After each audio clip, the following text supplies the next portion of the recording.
안녕하세요, 재미주의입니다. 어느 날 갑자기 대기 중에 프레온가스 농도가 진해지면서 세계는 비상에 걸렸습니다. 전 세계적으로 사용이 금지된 물질인데 농도가 진해졌다니 분명 어디선가 몰래 프레온가스를 사용 중인 건 확실한데 형태가 없는 기체다 보니 어디서 흘러나오는 것인지 출처를 찾지 못해 골머리를 썩고 있었는데요. 이때 혜성같이 히어로가 나타났습니다. 한국인 과학자 박선영 교수님. 그녀가 범인국을 밝혀내며 지구를 지켜냈다고 하는데요.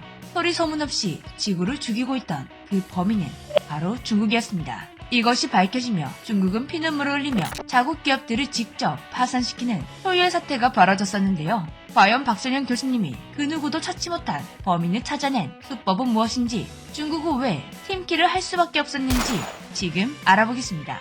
여러분의 좋아요와 구독하기, 알림 설정은 저에게 큰 힘이 됩니다. 꼭꼭 부탁드려요. 한국에는 매달 뛰어난 연구 성과로 과학기술 발전에 공헌한 한국인 및 한국계 과학기술인 중 한 명을 지정해 이달의 과학기술인상을 수여합니다. 오늘의 주인공 경북대 박선영 교수님은 지난해 6월 이상을 받으셨죠. 그녀의 연구가 세계기후 변화 대응에 대한 과학적으로 뒷받침했다는 공로를 인정받아서인데요. 그리고 이 연구 때문에 중국은 초비상에 걸렸습니다. 박선영 교수님의 연구 주제는 프레온가스인데요. 프레온가스는 토마스 미즐에 의해 개발된 신물질입니다. 즉, 자연적인 물질이 아니라 인간이 만든 인위적인 물질이죠. 처음 프레온가스가 세상에 등장했을 때는 사람들은 열광했습니다. 프레온가스 덕분에 많은 사람들이 목숨을 건졌기 때문인데요. 프레온가스는 기포를 만들어 플라스틱을 부풀게 하는 발포제 중 하나로 냉장시설이나 건축물의 단열재 등 다양한 용도로 쓰여왔습니다. 프레온가스가 등장하며 아주 위험한 기계에서 세상 안전한 기계가 된 가전제품이 있는데요. 바로 냉장고입니다. 프레온가스가 없던 시절 냉장고에 들어가는 냉매는 암모니아, 염화메탄, 프로판 등 강한 독성과 화재 폭발 위험을 가진 물질이었습니다. 실제로 1920년대 이런 유독냉매로 인해 100여 명이 사망하는 끔찍한 사건이 일어나기도 했습니다. 그런 유독물질 냉매를 대체하면서 독성도 없고 부연성에다가 다른 물질과 반응도 하지 않으니 프레온가스 등장을 시점으로 냉동기술이 획기적으로 발전하게 되었는데요. 그렇게 프레온가스는 사람들에게 꿈의 신물질이라고 불리게 되었습니다. 하지만 꿈의 신물질은 알고 보니 소리 소문 없이 지구를 죽이고 있는 킬러였습니다. 프레온가스가 성층권에 위치한 오존층을 파괴하는 물질로 밝혀지면서 몬트리올 의정서에 따라 2010년부터 세계적으로 생산 및 사용이 금지되었습니다. 인간이 만들어낸 프레온가스이다 보니 금지시킨 이후로는 대기 중의 프레온가스 농도가 계속해서 감소해왔습니다.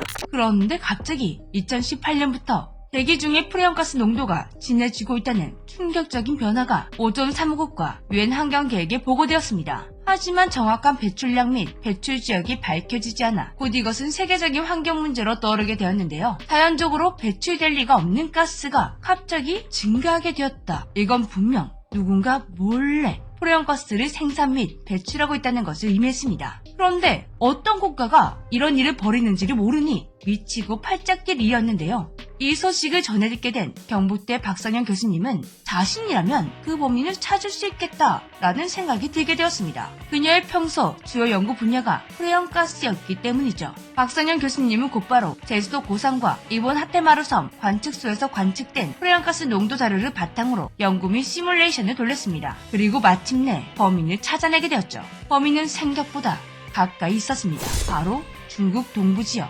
시뮬레이션 결과 2013년부터 중국 동부지역에서 연 7,000톤 이상의 프레온가스가 배출되고 있다는 사실이 밝혀지게 되었습니다. 중국 동부에서 배출되는 프레온가스는 세계 프레온가스 증가량의 60%에 달하는 수치였죠. 그리고 이 연구로 밝혀진 또 하나의 사실, 중국이 이 사실을 알면서도 보고하지 않았었다는 것입니다. 분명 2012년까지 중국이 보고한 통계는 통계값과 일치했지만 2013년 이후 2배 이상 증가했는데 중국이 보고한 통계에는 드러나 있지 않았습니다. 박선영 교수님의 연구 결과는 2019년 5월 네이처를 통해서 발표되었고 이후 추가적인 연구를 진행한 결과 네이처에 발표된 이후부터 중국 동부지역의 프레온가스 배출량이 다시 이전 수준으로 감소되었다는 것이 밝혀졌습니다. 후속 연구 결과는 2021년 2월 네이처에 게재되었습니다. 스테판 몬츠카 미국 국립해양대기청에서도 2019년 이후 대기 중 프레온가스 감소가 가속화되고 있는 것을 확인했다고 발표했는데요. 중국은 2019년 몬트리올 의정서 회의에서 이 결과를 인정하며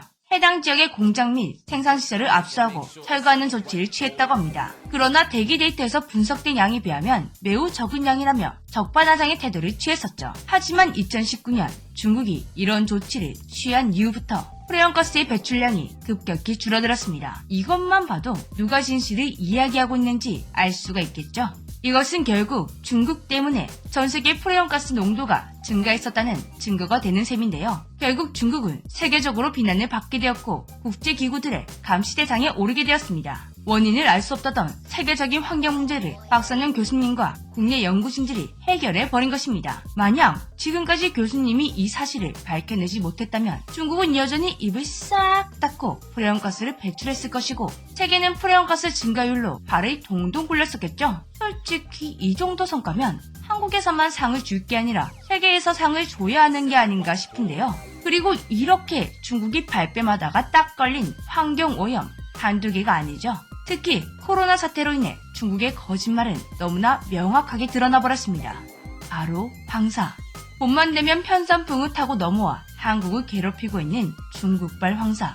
이미 여러 차례 연구를 통해 한국을 괴롭히는 황사가 중국에서 왔음이 밝혀졌습니다. 심지어 2020년에는 한국위성천리안 2비호에 중국발 미세먼지가 한반도로 유입되는 모습이 그대로 찍히기도 했죠. 하지만 중국은 최근까지도 중국발 황사는 억울하다며 그런 표현을 쓰지 말라고 역정을 내는 중입니다. 중국도 황사가 그냥 거쳐가는 곳일 뿐이지 우리가 황사의 원산지가 아니라고 발뺌하고 있는 것인데요. 중국의 말처럼 거쳐가는 곳이라고 하기에는 코로나로 인해 중국의 공장이 멈추자 거짓말처럼 우리나라의 하늘은 맑아졌었습니다. 그리고 다시 중국이 공장을 돌리기 시작하자 또다시 우리 하늘은 갈색 황사로 얼룩지게 되었죠. 이런 상황을 보고도 중국은 억울하다는 말이 나올까요?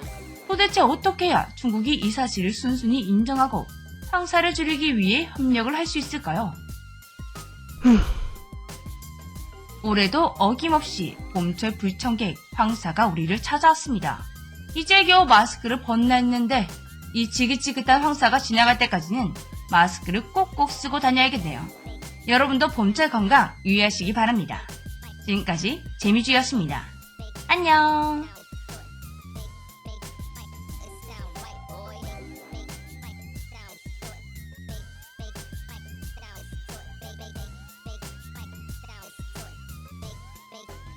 It sound right, boy.